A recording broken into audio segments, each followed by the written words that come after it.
Dream Scenario is a new movie from A24, directed by Christopher Borgli. It stars Nic Cage. Pretty interesting premise. There's a college professor who's just a general, normal, kind of nobody person. A family man. And then, all of a sudden, all these students of his, all these people around the globe, he just starts appearing in their dreams. I really like Dream Scenario. I thought it was a pretty fun movie.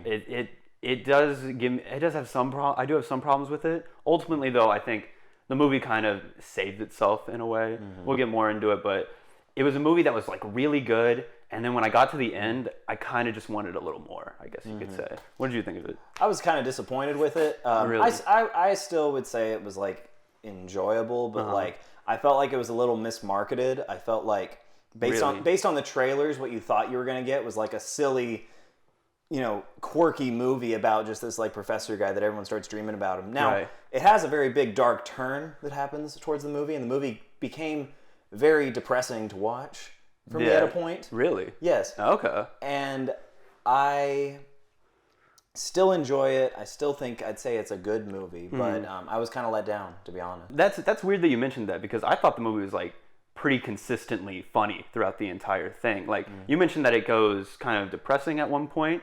I think it definitely does get depressing if you're relating maybe to the Paul Matthews, or if you have sympathy for him maybe or whatever. But like I think at a certain point it's just like it kind of turns into a black comedy, like where it's just hysterical what's happening to him. I should also preface, earlier that day when I saw the movie, I watched The Muppets Christmas Carol. Okay. And that maybe left me in like elevated spirits, and then I kind of expected that to be like carried into this movie. Your silly meter was up here. Yeah, and then it just started plummeting, and then I just like left the movie feeling like there were still parts of it I enjoyed, but anyway, so I'm coming off a little too negative about it, I think. But let's go into a little bit more of the plot of it. Okay. So I kind of covered it in the beginning. All these people start dreaming about this guy. Right. No one knows why. They don't really explain it at all. Not in any way. No, which is for the better, I would say. Yeah, and I remember like when I first saw the trailer, I was even thinking about like, okay, how is like, what's the story behind why everyone's dreaming about him? What's the ultimate like purpose? Like, is he going to do something really important or whatever? Mm-hmm. And I agree that I think it's kind of better that they didn't go that direction, because then it just would have become like more like a mystical kind of magical kind of movie. Right. Well, it'd have to turn into like either a mystical thing or like a sci-fi thing where we're like over explaining things that are Whereas I think the purpose of it is to show like how fame changes people and changes their lives. Yeah. And it's kind of perfect, I think, that they don't explain it, because like some of the comedy and some of like the purposefulness of the story is like you have this character, Nic Cage, and he's this really like insecure, defensive, and you kind of get the sense that he's like having a midlife crisis. But I saw an interview with the director, and he said something about like he's a character who's just on the cusp of settling down and having a good life, and then this fame is thrust upon him. I like that it's not explained and it's kind of out of nowhere, because this character is constantly like longing for this fame. He really wants to get this book published. He keeps talking about that in the movie, and he like, it's almost like he keeps procrastinating that, and so he gets the fame for no reason, just like he wanted. And so it's like, all right, what is a person who just wants to be famous? What does that do to a person? Yeah. So like if it was explained somehow and he was the chosen one or something, I think it would give it a little bit too much like purpose, and it would derail the story. Even though he's like obtaining this fame from the dream scenario stuff, it ultimately comes to show that like he does want to be remembered for his work, and it's just kind of funny that like all in all, like I guess in this today's modern age, like people don't really care about that as much. Like his right. Well, it's more that like you can't change your marketing. You can't change what you're famous for. That's kind of his problem, is he goes in and he goes to these marketing people, one of them played by Michael Cera, and they're like big Gen Z people, and they're kind of marketing him like a meme, which is what he is. He's just like a thing that you see on the internet, and then except it's in your dreams. But he's famous for no reason. Why would you want to read this guy's book? Why would you want to do that? So the whole like his big thing is like he's kind of prideful, and he kind of thinks like I deserve to have this, and he keeps wanting to shift the narrative and control things because he kind of has this like almost entitled feeling of like I should have better. We're going to talk about spoilers in here. Yeah. The part in the movie where things start to shift. So one thing I want to mention right before I got to that though was that He reminded me of Walter White in a way, in an odd way. Yeah, just in the pride sort of. Yeah, well, and not just in the pride, but more in just like thinking about how like when we watched the first episode of Breaking Bad, Walter White's like kind of pathetic, and in this guy just is pathetic. You know, there's not really like an underneath thing where like he becomes this like crazy badass. Like he's a professor, but he's not even like a genius necessarily. Yeah, I mean, he's a decent professor, but again, like you said, he's been procrastinating writing his book. He hasn't really like done anything like that remarkable, it sounds like, in his field. Right. And he's also just like goofy. It's funny you mentioned that because when I was reading the interview with the director, he said that when he was like writing this character, he was like, what does it look like when a beta male really wants to be an alpha male? Like that was essentially his mindset when writing him. So you nailed it. He could have a really good life. Like he has a wife. He's got two kids. He's got a big house. He's got a big house. He's got a nice job. I don't know if they mentioned anything about like tenure or anything. He's tenured. He's tenured. So yeah, so like he even has like a good stable job. Even in like before all the dream stuff starts happening. I mean, it happens right at the beginning of the movie, but like you can see that outside of all this dream stuff and outside of his pride and his ego and whatever, he has like a good life. He has something that he could return to. It's just the fact that he's upset with it, that he views it as a pussy thing to do, you know? Okay, so the big shift in the movie is at one point he's speaking with one of the marketing people, this like young 20-year-old. Yeah, when he first meets them. Yeah. And she mentions that she's been having dreams about him, as everybody has been, but they've been more like sexual in nature. Right. And she doesn't make him, they talk about reenacting the dream. And he starts doing it. And it doesn't go the way that she expected to, or he expected to, but he essentially like cheats on his wife. And there's also this kind of subplot where like it's sort of implied that his wife might be cheating on him with like her boss at work. Yeah, well, he's really like skeptical of that. It's not necessary. It's implied maybe like later on in the movie, but like at that point in the movie, it's not. It's not clear. There's nothing like obvious that's telling him. Right. That. If anything, we know that Paul is kind of a defensive character. Like literally the first scene we see of him in the movie is him like being like, "Why was I just standing there in your dream?" to his child. Like he's mad about that. So there's a bit of a discrepancy there where you can kind of see like, oh, maybe Paul's just making it up in his mind or whatever. Yeah. So, but anyway, he has this odd semi-sexual encounter with this 20-year-old. Right. And he embarrasses himself. Right. Well, he keeps egging it on. Like she's like, at first she's not even like saying like she wants to do it, but then she's just like, hey, we should go out for drinks and like talk about it. And then he's like, he does that, and he's kind of rationalizing to himself like it's a cheating scenario. Well, she even says it's like we can stop this anytime you want. Just let it go a little longer. Let me go get changed into my clothes from the dream or whatever. I mean, he shouldn't even gone back with her, but like he could have stopped it. Totally. But I'm saying like there kept just being like opportune, and then it just kept cascading, and it just kept getting worse and worse. Anyway, so he cheats on his wife. And the big shift happens that everyone's dreams about him all of a sudden start to become nightmares. Yes. And I think it kind of shows how, like, before he was really passive in the dreams, and I mean, maybe he felt like he was being passive in his life. Right. But, you know, maybe that was just showing that he was on, like, a good, stable path, that if he didn't change anything and, like, make any drastic shifts, things would have worked out for him. But then, all of a sudden, people start having nightmares of him, and it gets so intense to the point where people aren't even comfortable being in the same room with him. Right. And he keeps being like, I did nothing wrong, yada, yada, yada. And I don't even think his wife ever finds out about the cheating or the affair in the movie. No, I'm not sure either. But the public's perception of him starts to change. That's interesting that you mentioned how the dreams start to get worse after that situation.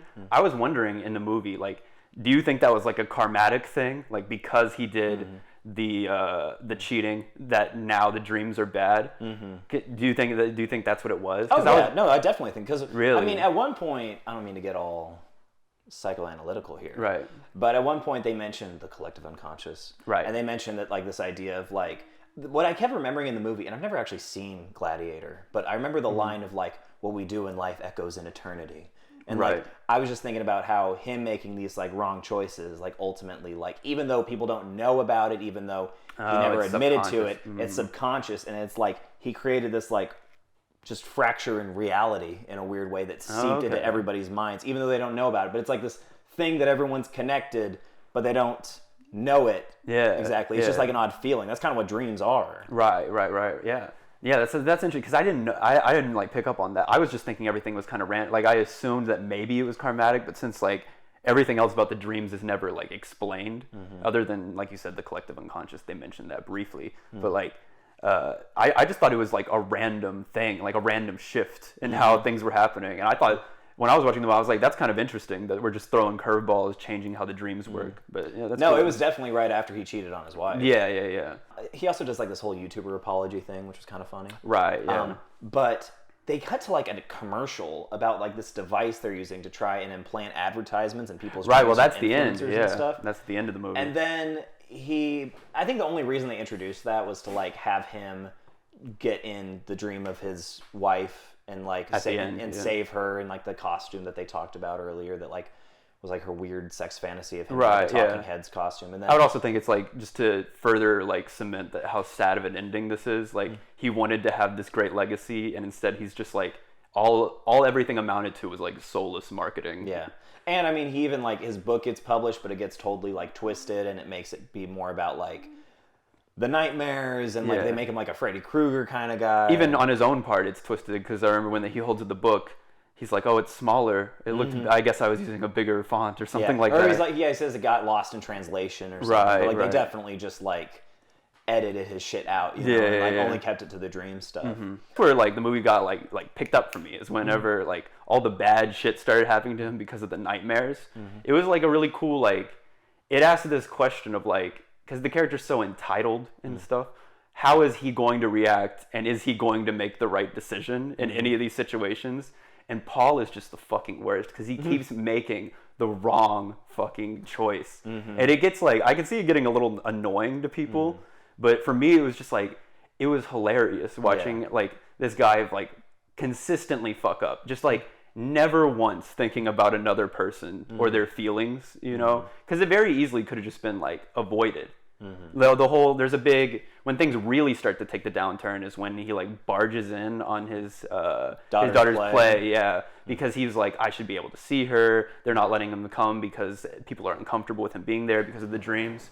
And at no point is he like, oh, that's people, like people feel bad, like this has nothing to do with me, I'll sit this one out, like it sucks, but like someone can record it for me. He never says that, he never does that. It's just constant entitlement. There's even a part when the teacher's telling him that he shouldn't be there, that he's like, you got a bachelor's degree, I got a master's degree, I got a doctorate degree. Just going petty, like childish insults. And also like when he burst into the play, like he like accidentally slammed the door on like a woman's finger and she's like bleeding, so now everyone thinks that he attacked her. So yeah, I mean, because the movie became depressing, and I wouldn't even say necessarily because I felt bad for the character, but more just because I'm like, damn, this is fucked up for his family. This is fucked, because like then you see like there's a divorce pending, and the reason I feel like the movie kind of lost me there is because I felt like I wasn't getting what I was advertised. Really? And then I mean, I still enjoyed it, but it just got to the point where like I was tired of watching him, and it made me angry watching him. Yeah, see, I get that. For me, it was the opposite though. Like, he was so annoying and so like lost in his own head that it was just like funny to watch him be punished almost, because it's funny watching a character who like is so convinced that they're right about everything just keep like backsliding and their life getting worse, and you're like, he never once is just like, oh, the problem's me, like he never says that, like so the movie for me, it just got funnier. And then we get to like the TikTok people come in. It's funny that they use like actual influencers for that. The movie has like a great cynical vibe to it, I would say, like especially when you see like that first commercial and it looks like an Apple commercial or like a Google commercial, the way everything's like minimalistic and the way the product is like marketed and stuff. They even mention like at one point they talk about him like joining the alt-right and marketing towards those people. It's just, the movie has a very like sort of funny, cynical tone to it that I really enjoyed. So I really liked the movie up until the ending. And it's not that I didn't like the movie after the ending. I just kind of wanted more from it after the ending. Like, I think this movie could have used an extra 10 minutes, 15 minutes. Yeah. Because, like, we end on him, like, essentially completing his character arc. Like, the last scene, his wife has this, like, sexual fantasy that's described in the movie, like early on, where he's wearing like a Talking Heads David Byrne suit, and she wanted to have sex with him in that, right? So the end of the movie is him going into her dream. They're now separated in real life, but in the dream, he goes into her dream and he's wearing the suit, And it's, you know, metaphorically, it's like, oh, well, he's doing something for someone else now. Like, earlier in the movie, he sort of made fun of that fantasy.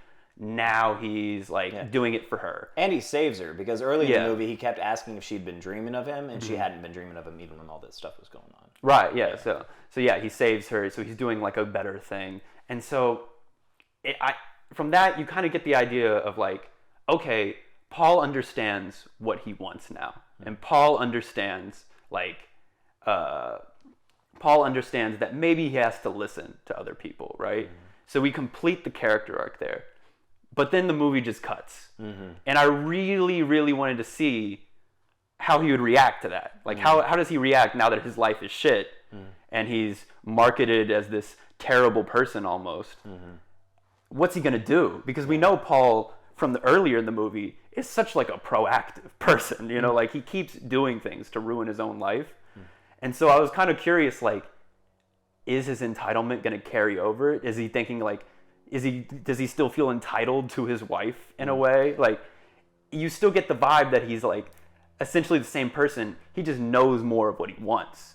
And so I was, like, really excited to see more. And then it just stops, which sucks, because the fun of this whole movie was just, like, you have this vain character, and he just keeps reacting. He keeps being thrown curveballs, and he keeps missing. He keeps swinging out.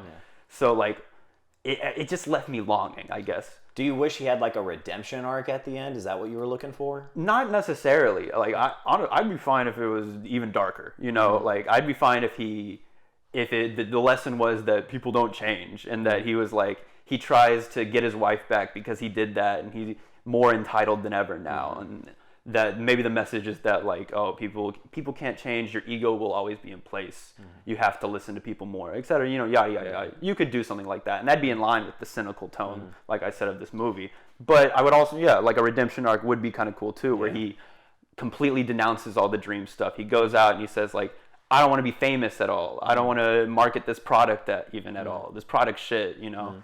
That could have been nice too. When I initially saw it, I think it was like a 4.5 out of 5. I think that's what I gave it on Letterboxd. I think maybe it's dropped a little bit, just thinking more on that ending and wanting a little bit more from it. That being said, it's a great movie. Nicolas Cage plays this character really well, and all the other cast is really funny, like Michael Cera and the wife is pretty funny. I don't know all the other characters. Michael Cera made me laugh in this movie. With his goofy little beard, you know. Did you see that? I did notice the goofy little beard. Yeah. When I first saw him, like, I saw the way he was, like, dressed, and I was like, oh shit, he looks like me. And I was like, what does that say about me? These gross Gen Z people. But I thought it was pretty enjoyable overall. The ending did weaken it a bit, so I'm gonna go 4 out of 5 for Dream Scenario. For me, I don't know if it actually dropped off more after doing this review, or if I'm going to keep it where it was at. Really? Yeah. I'm going to give Dream Scenario a 3.5 out of 5. That's where it's at. I didn't let it drop a little bit more. I was going to maybe go 3. The things I dislike about it, again, I felt like it was a little mismarketed. Okay. I felt like at a point I just, like, it actively became, like, less fun for me to watch, just because I was, like, watching this man's whole life fall apart. When I expected it was going to be like, oh man, this guy gets famous, and then, like, he has to solve some shenanigans ensue. I didn't expect it to be. But the thing that's bringing it up a little is that, like, okay, this movie maybe has a little more to say than I thought initially when we were, like, as we're talking about it. And I mean, again, good performances. It wasn't, like, poorly shot or anything. The camera work wasn't, like, incredible or anything. That's what I was gonna say. I think the production value is actually pretty good on this. Like, the editing, the way they make the dreams sort of surreal feeling with, like, how they, like, chop them up and stuff like that. So I thought it was a pretty enjoyable watch. I like the nice fall tones throughout the entire movie. It's nice and calming while watching this man fall apart. So decent movie. 3.5. Was disappointed though. I was expecting this to be, like, one of my favorite movies of the year. Okay. And I don't think it is. But honestly, I'd put it up there for me. Okay. Personally. Okay. Well, Braden, you want to go have a dream about Been the Video Ado? Yes. Dream on. Dream on. Dreamers, dream on. Guess I'll see you in my dreams.